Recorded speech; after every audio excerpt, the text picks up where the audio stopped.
হে everyone, আমি প্রথমবার কলকাতা থেকে ব্যাঙ্গালোর এসেছি বাইকে, আমার KTM 390 অ্যাডভেঞ্চারে।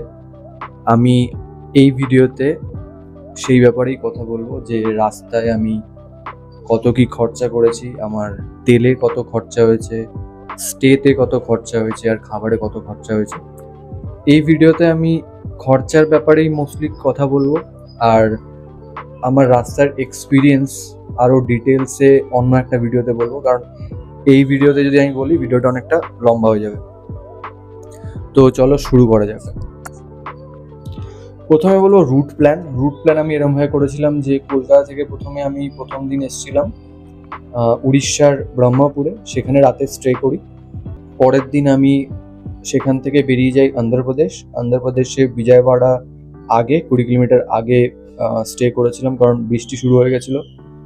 আর পরের দিন আমি বিজয়ওয়াড়া থেকে আমার বন্ধুর ফ্ল্যাটে চলে আসি, সে ব্যাঙ্গালোরে থাকে। এখানে আমি ফুয়েল এক্সপেন্সের কি খরচা হয়েছিল একবার বলে দিই। মধ্যমগ্রামে আমার বাড়ি, তো মধ্যমগ্রাম থেকে আমি যখন প্রথম ফুয়েল আপ করি 1137 টাকা। দেন উড়িষ্যায় আমি ফুয়েল আপ করি আবার 711 টাকার। পরের দিন সকালে অন্ধ্রপ্রদেশে আমি ফুয়েল আপ করি 1070 টাকার। সেকেন্ড টাইম আবার ফুয়েল আপ করি 766 টাকার। দেন পরের দিন সকালে আবার ফুয়েল আপ করি, সকালে নয় দুপুরের দিকে হয়তো করেছিলাম, 909 টাকার। অ্যান্ড দেন লাস্ট টাইম করি 820 টাকা। অ্যান্ড যখন আমি ট্রিপটা এন্ড করি তখন ফুয়েল রেঞ্জ দেখাচ্ছিল 120 কিলোমিটারের মতো।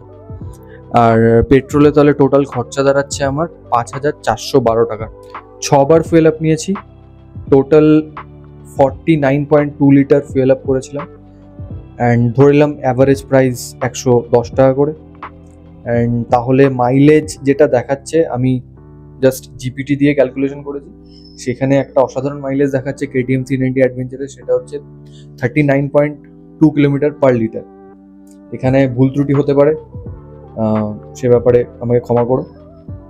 আর ফুড এক্সপেন্স আমি যেটা করেছিলাম সেটা হচ্ছে পার ডে আমি ফুড এক্সপেন্স ধরেছি 500 টাকার, কারণ অনেক সময় আমি লাঞ্চ করিনি, মানে ফার্স্ট দিন আমি লাঞ্চ করিনি, জাস্ট ব্রেকফাস্টই করেছিলাম, মাঝে মাঝে স্ন্যাক্স বাট চা খাওয়ার জন্য দাঁড়াচ্ছিলাম।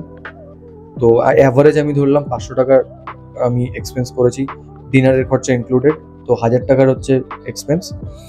অ্যান্ড প্রথম দিন আমি যে উড়িষ্যার ব্রহ্মপুরে বা বহরমপুরে যে স্টে করেছিলাম, সেখানে আমার এক্সপেন্স হয়েছিল 900 টাকার।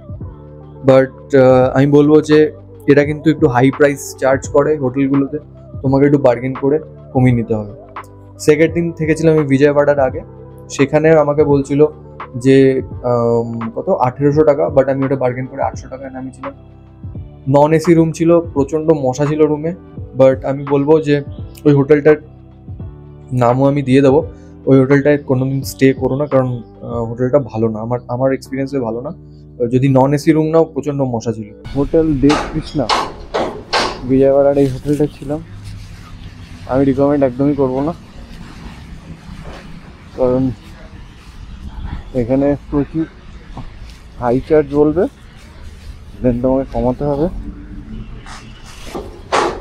আমাকে নন এসি রুম বলছিল 1800, আমি সেটাকে 800 করিয়েছি। আর রুমে প্রচণ্ড মশা। তো স্টে খরচা হচ্ছে টোটাল 1700 টাকা। তাহলে টোটাল ট্রিপ এক্সপেন্স দাঁড়াচ্ছে, পেট্রোল হচ্ছে 5412 টাকার, খাবার খরচা হয়েছিল 1000 টাকা, আর থাকার খরচা হচ্ছে 1700 টাকা। টোটাল খরচা দাঁড়াচ্ছে হচ্ছে 8112 টাকা। যদিও প্লেনে করে যদি চলে আসতাম বা ট্রেনে করে যদি আসতাম, খরচা আমার অনেক কম পড়তো, বাট আমি এই ট্রিপে যা অভিজ্ঞতা সঞ্চয় করেছি সেটা আমার সাথে সারা জীবন থেকে যাবে। আর খরচা হয়তো যদিও বেশি হয়েছে, বাট যে এক্সপিরিয়েন্সটা হয়েছে এটা কোনোদিন টাকা দিয়ে কেউ কিনতে পারবে না। তো তোমরা যদি এরকম ধরনের অ্যাডভেঞ্চার ট্রিপ করতে চাও কলকাতা থেকে ব্যাঙ্গালোর, আমি অলরেডি লিঙ্কটা শেয়ার করে দেবো কোন রুটটা দিয়ে আমি এসেছি। আর হ্যাঁ, এটাও বলবো যে KTM 390 adventure is a very good bike. যদিও ফিজিক্যালি আমি একটাই পেন পেয়েছি, মানে হিপে প্রচণ্ড পেন হচ্ছিল, যদিও আমাকে এয়ার ব্যাগ কুশন ইউজ করা উচিত ছিল, বাট আমার কাছে ছিল না, আমি ইউজ করিনি। And other than that it's a good experience.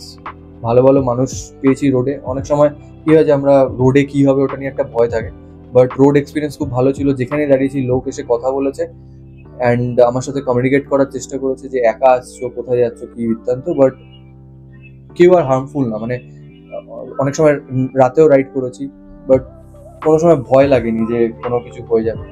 তো যদি তোমরা প্ল্যান করতে চাও অবশ্যই করো, আর এটা একটা লাইফ টাইম অ্যাডভেঞ্চার হতে পারে তোমাদের লাইফে। তো আজকে ভিডিওটা এখানেই শেষ করছি। পরের ভিডিওতে আমি আমার এই রাইডের কি অভিজ্ঞতা সেটা আমি ডিটেলসে তোমাদের সাথে শেয়ার করবো। তো দেখা হচ্ছে পরের ভিডিওতে। Thank you, by.